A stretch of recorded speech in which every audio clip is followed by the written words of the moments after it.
Before the injuries, he was explosive and could slash and penetrate with ease. He had a deceptive handle and could shake his defender with a crossover or his quick step, while still possessing a great shooting stroke. He was a guy that you could get the ball to when you needed a bucket, and was a great off-the-ball player, using screens and cuts to get open. And although he was good in the half-court, his long strides and speed made him a threat in transition as well. And whether it was on a backdoor cut or running the break, Michael Dickerson would often end up on the receiving end of an alley-oop. He played 4 years at Arizona, coming in at the end of the Damon Stoudamire era, and then becoming the team's leading scorer as they won a national championship in 1997.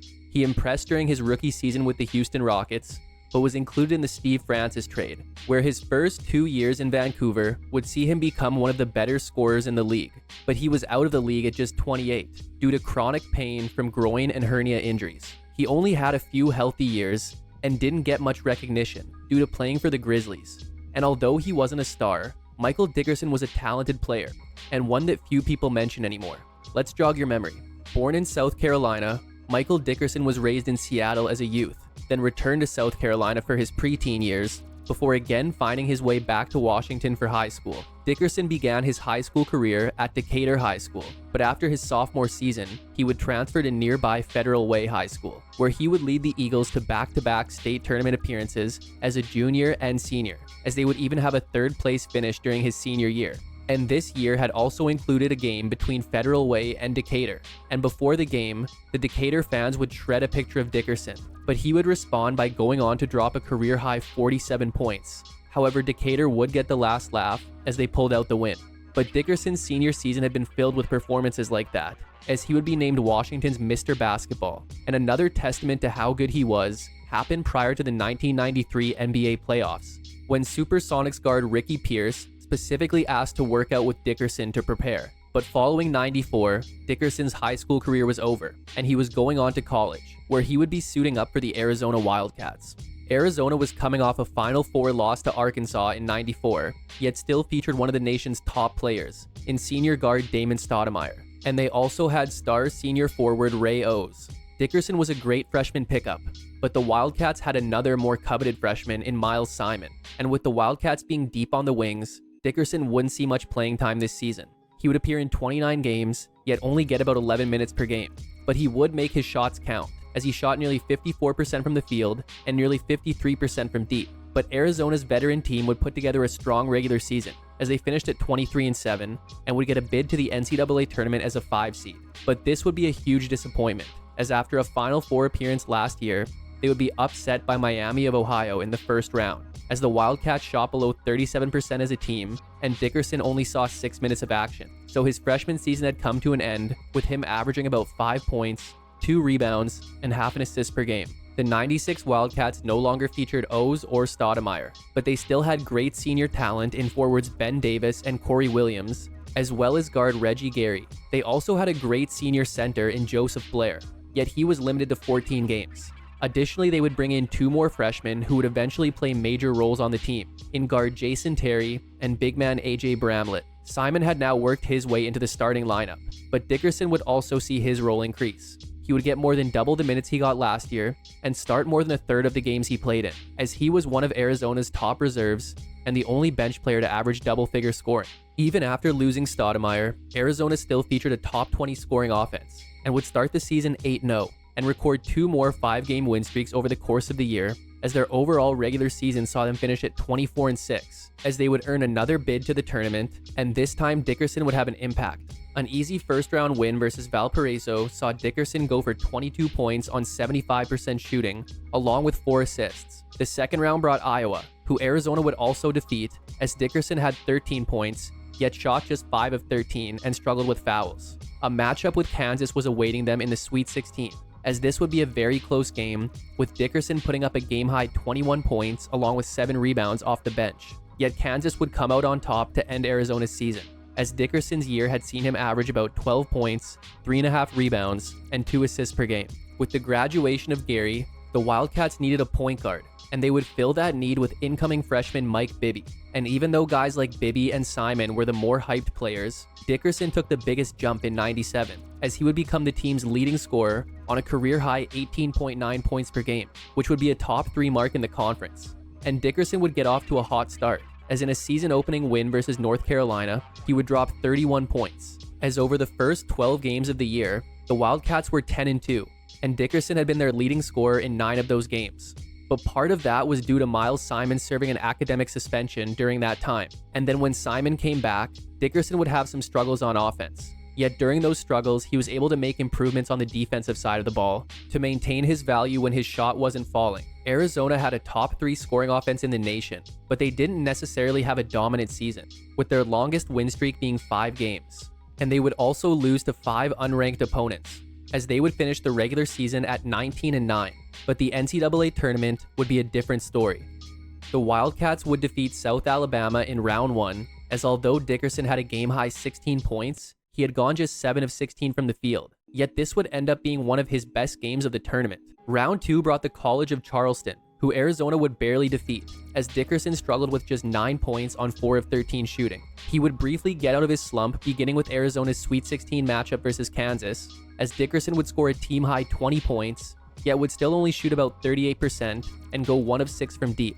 But an overall team effort would see the Wildcats advance to the Elite 8 versus Providence. Once again, Arizona would survive and outlast the Friars, but Dickerson finished with just 10 points on 4 of 10 shooting, before fouling out late in their overtime win.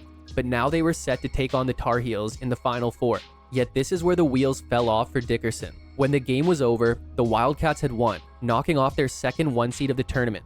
But Dickerson had not been a big part of it. He had completely disappeared, as he scored just 5 points on 1 of 10 shooting, as it was bad enough that he would be benched, only getting about 27 minutes in the game. But Arizona was looking like a giant killer, with one more top-seeded team to defeat in the Kentucky Wildcats. And Arizona head coach Lute Olson would express his belief in Dickerson, saying that he was due for a big night in the national championship. But that wouldn't be the case. Once again, Dickerson was nowhere to be found, as he had his second straight 5-point game, this time on 1 of 8 shooting. But he had been keeping himself on the court due to playing good defense on Kentucky's Ron Mercer. Yet after playing just 8 minutes of the second half in a closely contested game, Olson had to make the decision best for the team, as he would bench Dickerson, and Dickerson would remain on the bench through their entire overtime period, as ultimately Arizona would pull out the improbable win, and although it may have been bittersweet, Dickerson was still a champion, with his junior season seeing him average about 19 points, 4.5 rebounds, and 1.5 assists per game. Dickerson came back strong in 1998, with the Wildcats returning their entire championship core, so they were the favorites to win again. Dickerson was playing 3.5 less minutes per game than last year, and had seen his scoring drop slightly, yet he was still leading the team at 18 points per game, and after 2 straight seasons shooting below 44%, he would up his efficiency to 51% this season, while also shooting over 40% from deep. The Wildcats again featured a top 3 scoring offense, but they got off to a disappointing start, as after 10 games they were 7-3, but they would then rattle off 19 straight wins, and after losing to USC late in the year, they would end their season with a win versus UCLA to finish with a 27-4 record, as they would enter the NCAA tournament as a 1 seed. The first round would bring Nicholls State, who Arizona would easily defeat, as Dickerson would have 17 points on nearly 54% shooting with 6 rebounds. But as the tournament went on, he began having the same issues he had last year.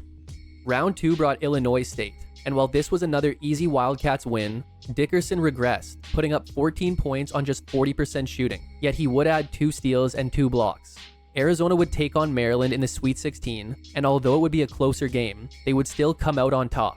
Yet this time Dickerson would have just 12 points, while going 5 of 14 from the field, and 0 of 3 from deep. But the Elite 8 is where Arizona's season would come to an end. They would play Utah, and Utah couldn't miss, as they shot 60% as a team in a blowout win. But Dickerson would finish with just 6 points on 2 of 12 shooting. But in his defense, the Wildcats had only 2 players who shot above 40% for the game. Nonetheless, that marked the end of Dickerson's senior season, as he had finished with averages of about 18 points, 4.5 rebounds, and 2 assists per game. So his college eligibility was up, and even though he had his tournament struggles, Dickerson was still one of the top players in the nation, and would declare for the NBA draft. And about halfway through the first round, the young Dickerson would get selected by a veteran team. With the 14th pick in the 1998 NBA draft, the Houston Rockets select Michael Dickerson from the University of Arizona. So the Rockets would choose Dickerson, as they were a team featuring the aging front court of Hakeem Olajuwon and Charles Barkley, and shortly before the lockout-shortened 99 season began, they would also acquire Scottie Pippen. They were filling a position of need in drafting Dickerson, as they had recently lost star shooting guard Clyde Drexler to retirement, but Dickerson had also shown that he was a great transition player at Arizona. So with Olajuwon and Barkley cleaning up on the glass, it was hoped the young Dickerson could give the Rockets some easy points in transition. And Dickerson wasn't the only rookie two-guard the Rockets had brought in, as they had also selected Cuttino Mobley in the second round. Dickerson would be a day one starter in Houston, and would be one of 3 Rockets to play and start all 50 games, as he would finish as the team's top scorer behind their big three of Olajuwon, Barkley, and Pippen. And this would be his most efficient season of his career, as he would shoot over 46% from the field, and his 43.3% shooting from deep would be the 6th highest mark in the league. Dickerson would hit double figures in 25 games, including 7 games with at least 20, and he would go for 31 points in a May 4th win over Minnesota, while also hitting a career-high 7 3-pointers in a March 25th win over Toronto, as he would eventually be named second-team All-Rookie. Although the Rockets had an aging core, they were still one of the league's better teams, finishing at 31-19 and getting a first-round playoff matchup with the Lakers. Yet, it seemed like Dickerson's tournament woes had carried over to the NBA. He would start every game, but after going for 11 points in a Game 1 loss, he would go scoreless on 0 of 8 shooting in a Game 2 loss. Then he would go scoreless in Game 3, but get less than 10 minutes of action as the Rockets got an easy win. Then in 35 minutes of action in Game 4, Dickerson finished with 6 points, as the Lakers won to take the series. And Dickerson's rookie season ended with him averaging about 11 points, 1.5 rebounds, and 2 assists per game. During the offseason, the Rockets had an opportunity to acquire rookie guard Steve Francis from the Vancouver Grizzlies, after Francis had refused to play for the team. So on August 27th, Dickerson was included in a package to Vancouver in what was the biggest trade in history at the time. The Rockets likely felt okay with making this trade due to Cuttino Mobley also having a solid rookie season and costing them less. And although Dickerson had initially felt betrayed by Houston, he would come to appreciate the move to Vancouver, as he would suggest that the slow pace in Houston didn't really suit his play, and he was restricted to only being a spot-up shooter. But once he got to Vancouver, he was allowed to be more creative on offense. The Grizzlies had not been good since they joined the league for the 96 season, but on paper they had a high-potential young core. They featured their original franchise player in Bryant Reeves, but at this point, injuries and weight issues would limit him from being the player he was in his first couple of seasons. Vancouver also featured Dickerson's former Arizona teammate in Mike Bibby, who they had drafted 2nd overall last year. Additionally, Houston had included a solid forward in the Francis trade in Othello Harrington, but the guy in Vancouver was 4th-year forward Shareef Abdur-Rahim. However, with Dickerson receiving a much larger role in the offense, he showed great improvement. He would play and start in all 82 games, as he would finish 2nd on the team in scoring. And although his overall shooting efficiency dropped, he was still shooting over 40% from deep. And he was really getting a chance to show his all-around scoring ability, as he would hit double figures in 73 games, including 34 games with at least 20. He would have a memorable moment in a January 27th win versus New Jersey, when he would score 29 points and hit a game-winning buzzer beater. Then a couple weeks later, on February 10th, he would go for a career-high 40 points on 63% shooting in a win versus the Clippers. The Grizzlies had started 4-18 before head coach Brian Hill was replaced with Lionel Hollins. And although this didn't equal more team success, as they went just 18-42 under Hollins, it did help Dickerson, as Hill would often run the offense through the post and their star Abdur-Rahim, as in the first 22 games of the year, Dickerson had put up some disappointing numbers. But Hollins would focus on guard play and running the offense through Bibby and Dickerson, as the final 60 games of the year had seen much more production from Dickerson. But with the Grizzlies finishing at 22-60, they would miss the playoffs, as Dickerson would average about 18 points, 3.5 rebounds, and 2.5 assists per game. Hollins was gone going into the 0-1 season, and the Grizzlies were now coached by Sidney Lowe. Dickerson would have an overall healthy year, but would miss 12 games over the course of the season, which was his first time missing games due to injury in the NBA. But he would see his efficiency drop for the 3rd straight year. He was the team's 2nd leading scorer, but his numbers had dipped a little bit. But he would still hit double figures in 61 of the 70 games he appeared in, and would have 21 games with at least 20 points, including his only career double-double in a March 14th loss to the Hornets, when he had 20 points and 10 assists. However, even with another new coach and a lot of young talent, the Grizzlies continued as one of the league's worst all-around teams, as they would finish the season at 23-59 and again miss the playoffs, as Dickerson finished the year averaging about 16.5 points, 3.5 rebounds, and 3.5 assists per game. but a lot of changes were coming over the offseason. The Grizzlies had applied for relocation to Memphis near the end of last season and were approved in early July, but at that point they were a much different looking team. Right around the NBA draft, they had shipped away their two best players, as Abdur-Rahim was sent to Atlanta and Bibby was sent to Sacramento. But those trades had netted the Grizzlies rookie forward Pau Gasol and young point guard Jason Williams, and they would also select Duke's Shane Battier in the 01 draft. And days before the 02 season, they would lock up Dickerson with a 6-year deal worth about $43 million. Dickerson would appear in the team's first 4 games, hitting double figures in 3 of them, but in their 4th game versus Phoenix, he would injure his groin.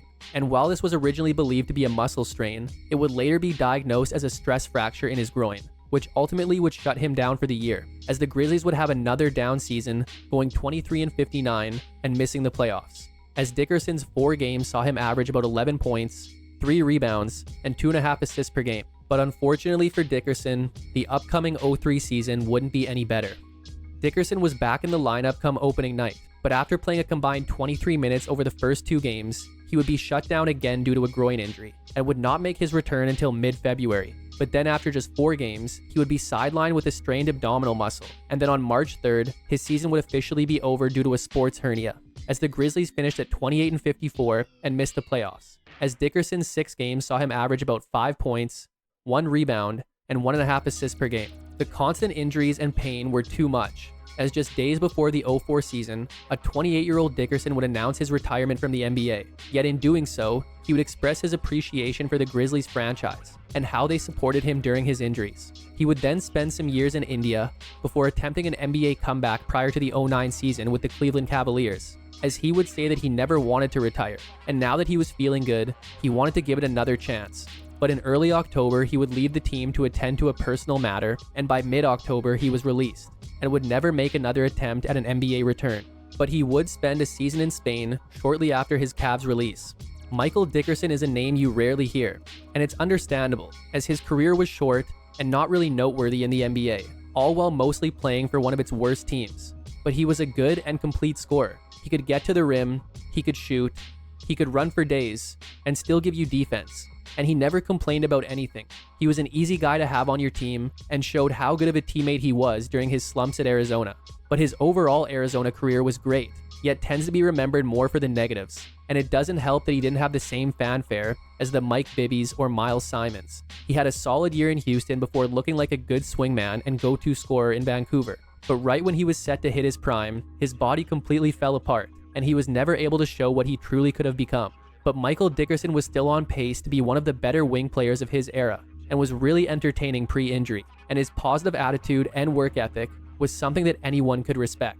But that's it for today's episode on Michael Dickerson. Hope you enjoyed it, and make sure to subscribe for more videos like this one. If you liked it, check out this one on one of his Arizona and Vancouver teammates, or this one on just a Vancouver teammate. Thanks for watching, and see you next time.